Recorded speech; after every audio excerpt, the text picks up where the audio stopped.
आपने कभी सोचा है कि सिर्फ एक व्हाट्सएप मैसेज किसी इंसान की जान ले सकता है?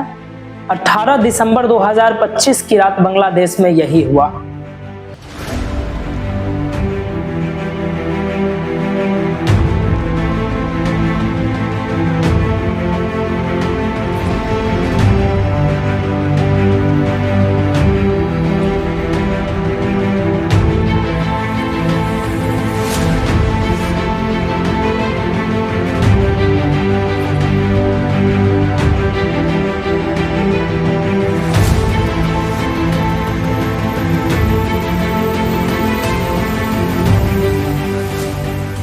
नमस्कार। 18 दिसंबर 2025 की रात बांग्लादेश के मैमनसिंह जिले के भालुका इलाके में एक कपड़े फैक्ट्री में काम करने वाले मजदूर दीपू चंद्र दास की हत्या कर दी जाती है। और यह घटना उस समय होता है जब बांग्लादेश के एक लोकप्रिय छात्र नेता शरीफ उस्मान हादी की मौत हो जाती है और उसके मौत के बाद बांग्लादेश में जगह जगह पर दंगा और भारत विरोधी प्रदर्शन चल रहा होता है और इसी में निशाना बनाए जाते हैं दीपू चंद्र दास। दीपू बांग्लादेश के ही स्थानीय निवासी थे जिनका एक छोटा सा परिवार और एक 3 साल की बच्ची थी। दीपू हर रोज सुबह अपने घर से फैक्ट्री के लिए काम करने के लिए निकलते और शाम के समय काम करके वापस आते थे। लेकिन 18 दिसंबर 2025 की शाम दीपू की जिंदगी की आखिरी शाम होगी ये उन्हें भी नहीं पता था। तो होता यह है कि एक कार्यक्रम के दौरान दीपू पर जो है सो इस्लाम और पैगंबर को लेकर आपत्तिजनक टिप्पणी करने का आरोप लगाया जाता है और इसी आरोप को जो है सो दीपू के साथ काम करने वाले जो उनके सहकर्मी होते हैं ये व्हाट्सएप और अन्य सोशल मीडिया प्लेटफॉर्म्स के जरिए पूरे बांग्लादेश में फैलाने का काम करते हैं और देखते ही देखते कुछ ही देर में जो है सो पूरे बांग्लादेश भर में यह खबर जो है यह अफवाह जो है पूरे आग की तरह फैल जाती है। इसके बाद सैकड़ों की संख्या में यहाँ पर जो है लोग फैक्ट्री के बाहर इकट्ठा हो जाते हैं और उसके खिलाफ नारेबाजी करना शुरू कर देते हैं और दीपू को बाहर निकालने के लिए प्रेशर बनाना शुरू करते हैं। बढ़ती भीड़ और प्रेशर को देख करके फैक्ट्री मैनेजमेंट ने पुलिस की सुरक्षा लेने के बजाय दीपू से इस्तीफा लिखवाता है और उसे सिक्योरिटी रूम के बाहर भेज दिया जाता है। और जैसे ही गेट खुलता है भीड़ दीपू को खींच करके और दर्जनों लोग जो है उस पर लाठी डंडे और लात घुस्से से हमला करते हैं जिस कारण से दीपू की मौत हो जाती है। और भीड़ सिर्फ यहीं पर नहीं रुकती है, उसके बाद बांग्लादेश के एक हाईवे पर उसके लाश को ले जाया जाता है और एक पेड़ से बांध करके पेट्रोल छींट करके उसको आग लगा दिया जाता है और आग लगाते हुए जो है उसका वीडियो भी बनाया जाता है। तो ये जो फोटो आप देख रहे हैं वो उसी घटना में लिया गया उसका वास्तविक फोटो है। कुछ दिनों के बाद बांग्लादेश की पुलिस और वहां की रैपिड एक्शन बटालियन की जांच में यह रिपोर्ट सामने आती है कि दीपू ने किसी भी प्रकार का ऐसा कोई आपत्तिजनक टिप्पणी इस्लाम और पैगंबर को लेकर के सोशल मीडिया प्लेटफॉर्म पर नहीं किया था। यानी कि जिस आरोप में उसकी हत्या कर दी जाती है वो आरोप महज एक अफवाह होता है। और इस घटना के कार्रवाई के तौर पर बांग्लादेश की पुलिस ने अभी तक 12 लोगों को गिरफ्तार किया है। लेकिन इससे भी ज्यादा दुख की बात तो ये है कि एक ऐसी घटना जिसमें आर्टिकल 21 और अंतर्राष्ट्रीय मानवाधिकारों का उल्लंघन किया गया है उस पर बांग्लादेश की मोहम्मद यूनुस की अंतरिम सरकार और अपने भारत की सरकार दुख प्रकट करने के अलावा और कुछ भी प्रकट अभी तक नहीं कर पाई है। और ताज्जुब की बात तो यह है कि इस मुद्दा पर भी हमारे सांसद महोदय अपनी चुनावी रोटी सेकने पर लगे हुए हैं। जब एक दलित हिंदू लड़के को बांग्लादेश में उनके प्रिय देश में जला दिया जाता है तब ये कांग्रेसी, तब ये पवन खेड़ा टाइप के लोग, तब ये विरोधी लोग कहाँ थे? कैसी बातें करते हैं ये विरोधी।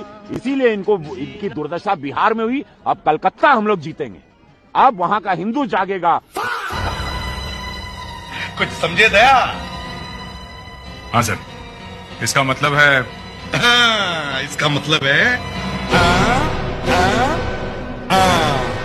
और जो काम सरकार को करना चाहिए वो काम हमारे यहाँ पर विपक्ष कर रही है। बांग्लादेश में जो अल्पसंख्यकों के साथ जो हिंदुओं और ईसाइयों के साथ अत्याचार हो रहा है उसके खिलाफ इस सरकार को आवाज उठानी चाहिए। बांग्लादेश की सरकार के साथ बातचीत करनी चाहिए।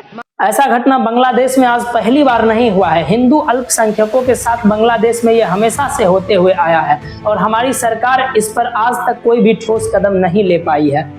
अपने आप को सनातन धर्म और हिंदू का रक्षक बताने वाली संगठन आरएसएस और बीजेपी इस मुद्दे पर अभी तक चुप्पी साधी हुई है।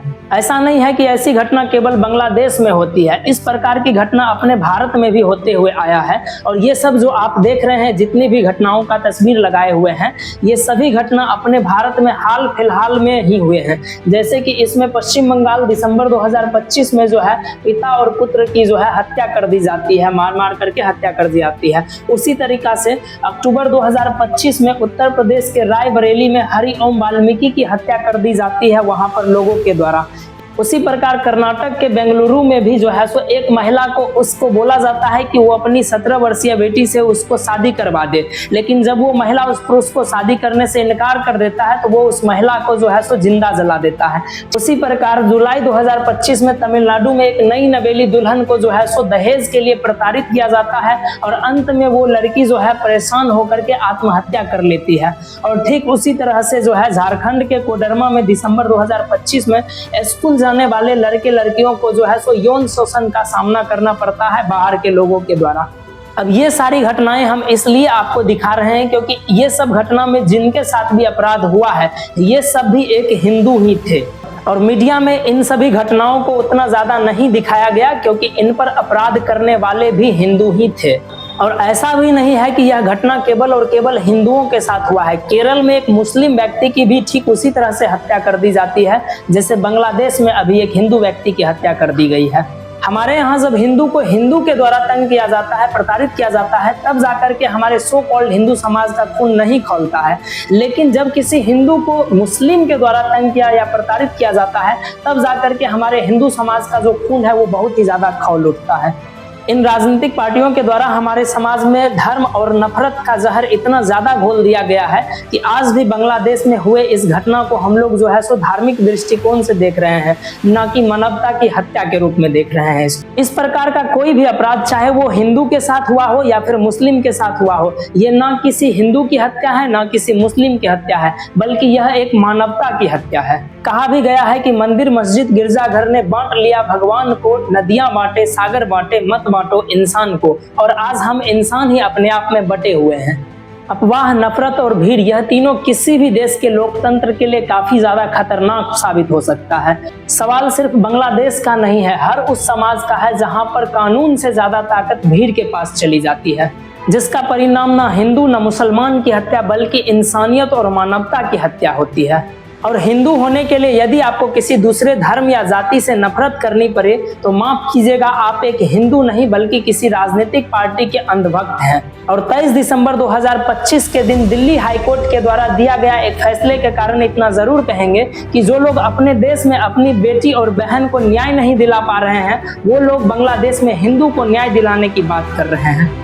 अभी के लिए दीजिए मुझे इजाजत, और अगर आप किसी मुद्दा पर विश्लेषण देखना चाहते हैं तो आप हमें कमेंट करके जरूर बताएं। तो मिलते हैं हम लोग अगले नए वीडियो में।